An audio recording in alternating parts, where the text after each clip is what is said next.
I found myself on my boyfriend's TikTok by accident. I was sleeping, singing in the shower, being mocked. 50,000 people were laughing at me. He called it content. I called it the end. I found the video by accident. My phone buzzed while I was making coffee. Andrea's text saying, "Girl, you need to see this."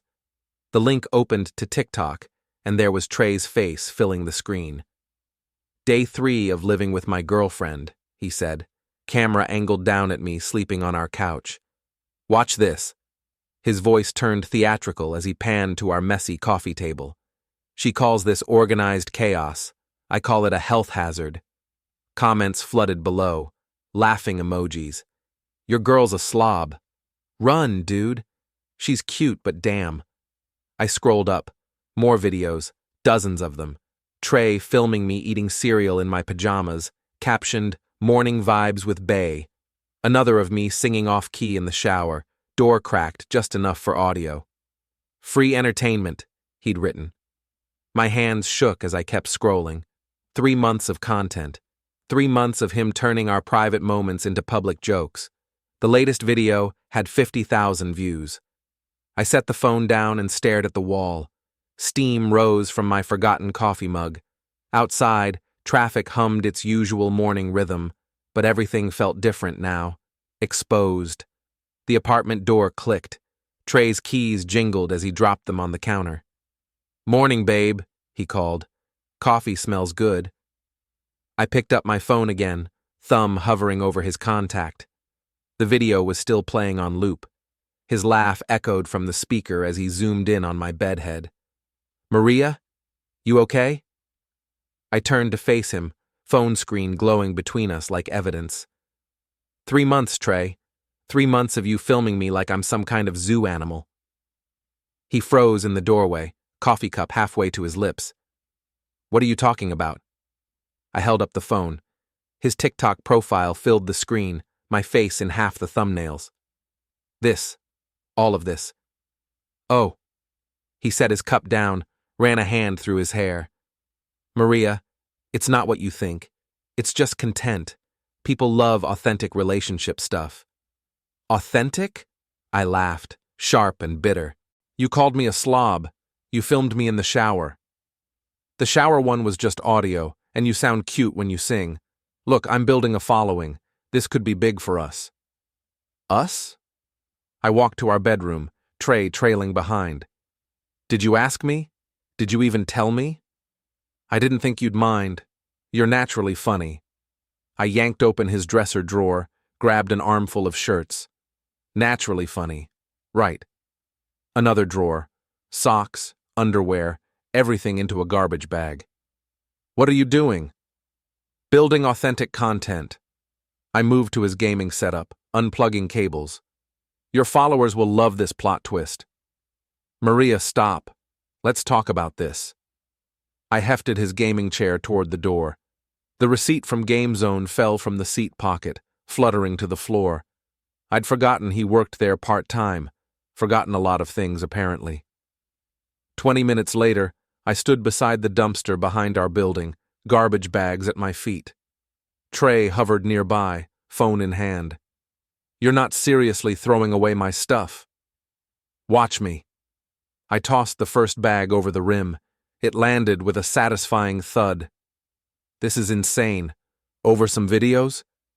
The second bag followed. "Over trust, Trey. Over respect." He raised his phone. "Are you filming this too?" I asked. His thumb paused over the screen. For the first time all morning, he looked uncertain.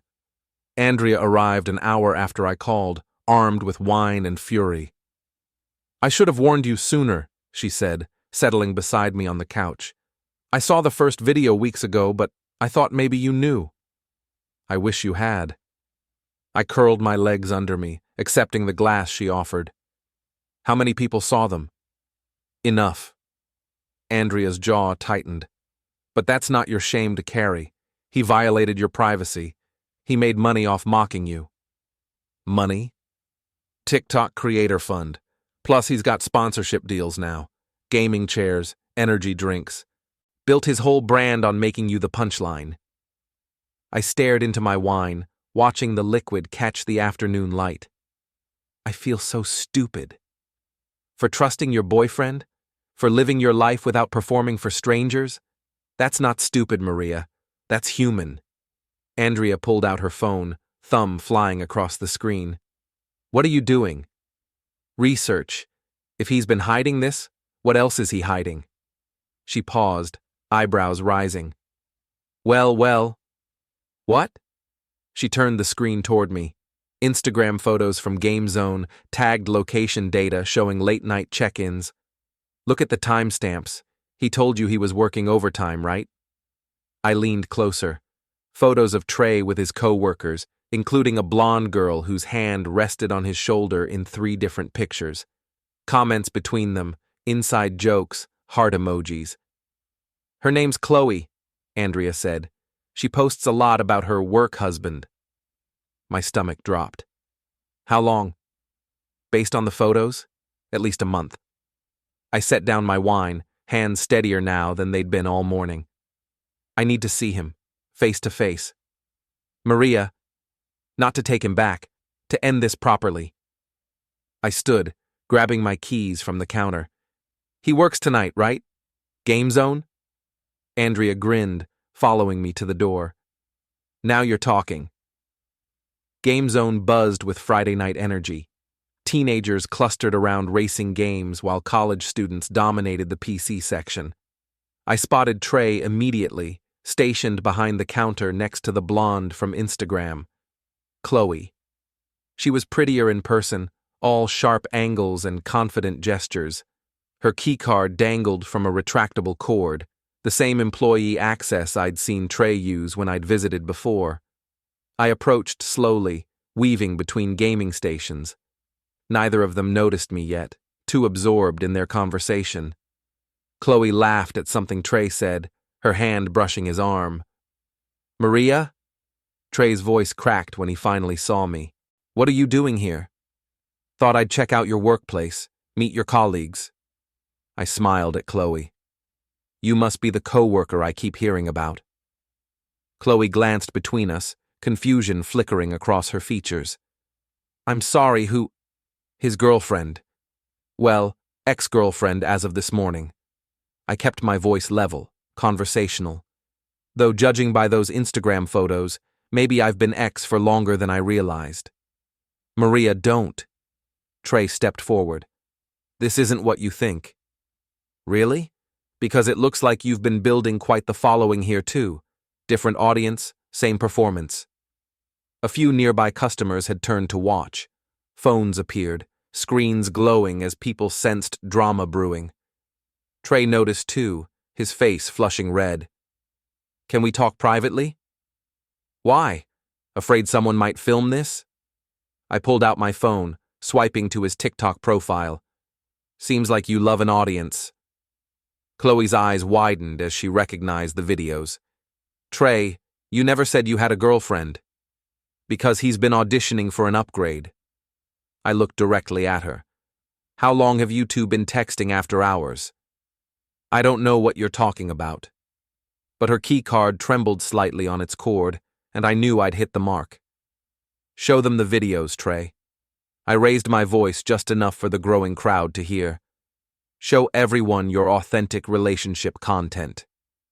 His phone sat on the counter between us like a weapon neither of us wanted to touch. Maria, please, let's go outside. No. I turned to face the audience of teenagers and 20-somethings, their phones already recording. You wanted to be TikTok famous? Congratulations, you're about to go viral for all the wrong reasons. I opened his profile, holding my phone high enough for others to see. Ladies and gentlemen, meet my ex-boyfriend. He spent 3 months secretly filming me sleeping, showering, eating breakfast.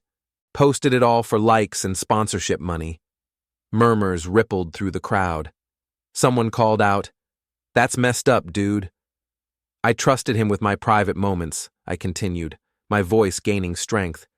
He turned them into comedy sketches without my consent.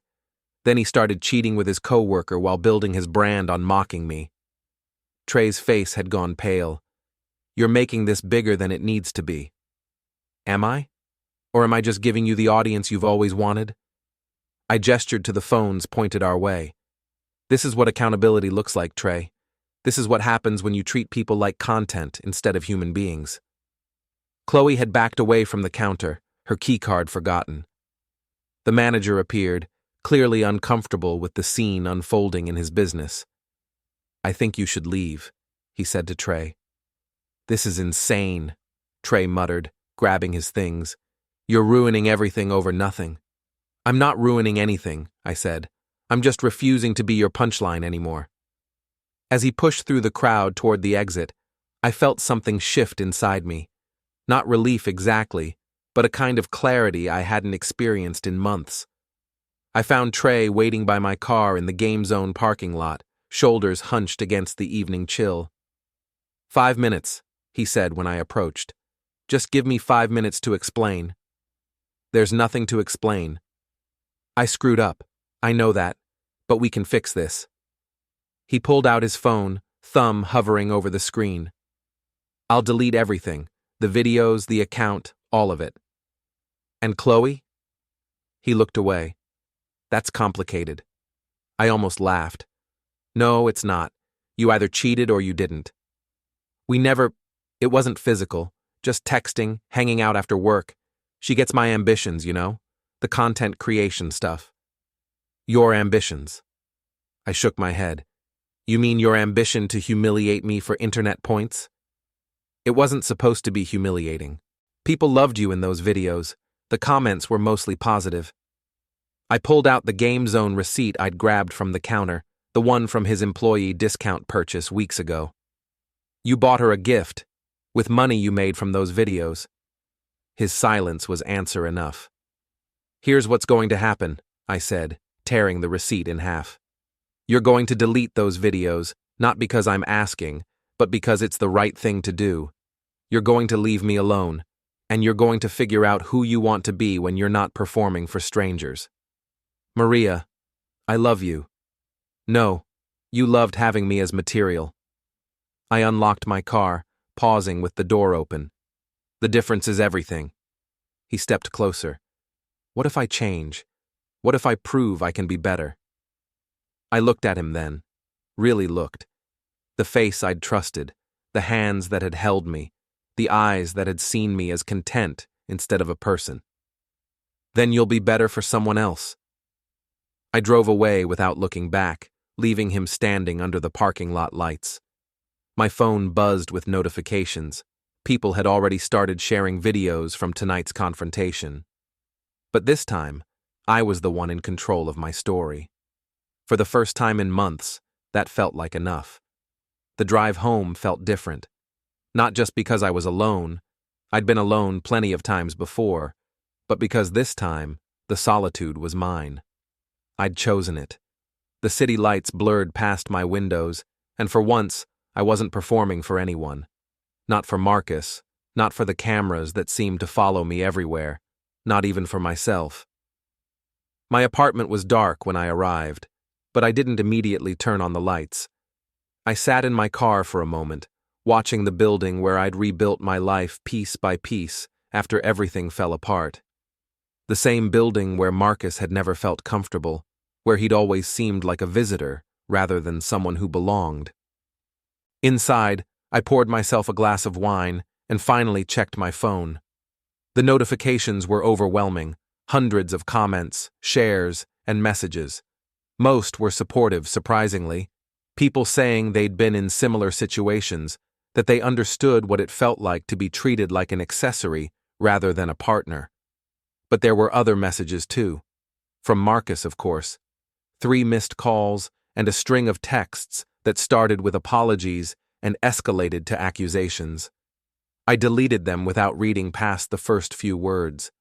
Then I blocked his number. My sister called while I was getting ready for bed. I saw the video, she said without preamble. Are you okay? I'm better than I've been in a long time, I told her, and meant it. Good. He was never good enough for you anyway. Too concerned with how things looked rather than how they actually were. She was right, though I was only beginning to understand the full scope of it. Marcus had been curating our relationship the same way he curated his Instagram feed, all surface, no substance.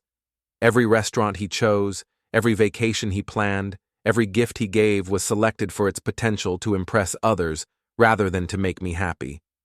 I'd been so focused on trying to be the girlfriend he wanted that I'd forgotten who I actually was. The next morning, I woke up without immediately reaching for my phone. I made coffee in my favorite mug, the chipped one Marcus always tried to hide when guests came over. I put on music he'd never liked. I called my best friend from college, the one he'd always found reasons for us not to see. For the first time in 2 years, I planned my day around what I wanted to do, and it felt revolutionary.